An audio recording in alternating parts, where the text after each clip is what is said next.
كنتوا فاكريني مش راجعه تاني صح؟ بس احب اقول لكم ان الميس مريم رجعت تاني ومعايا حكايات كتير جدا تهم كل طلاب الثانويه العامه وطلاب الجامعات. اهلا بيكم في برنامج الميس مريم، يلا ندخل في الموضوع. الحلقه دي مهمه لكل طلاب الثانويه العامه، واللي احب استغل الفرصه واقول لهم الحمد لله على السلامه وقدر ولطف. لو انت فاكر نفسك ان انت كده خلاص خلصت وريحت، فاحب اقول لك كان نفسي، لان انت لو عايز تدخل اي كليه تربيه رياضيه او كليه فنيه لازم تتابع الحلقه دي. احب اقول لك ان اختبارات القدرات بدات وهتفضل مستمره لغايه يوم 24 يوليو. حد هيجي يسالني هل اختبارات القدرات دي لكل الناس؟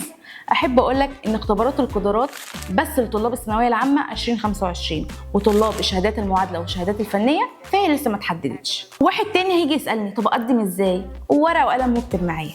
اول حاجه تدخل على موقع التنسيق، تاني حاجه تختار الكليه اللي انت عايزها، تالت حاجه بقى ودي اهم حاجه تطبع ايصال التسجيل. بس يا رب تفضل متابع الموقع اول باول عشان اي تغيير ما تلبسش وكل حاجه تروح منك. خلصنا كده؟ لا طبعا، مش تستنى تعرف هتعمل ايه يوم الامتحان نفسه. اول حاجه ممنوع تدخل بالموبايل حتى ولو مقفول.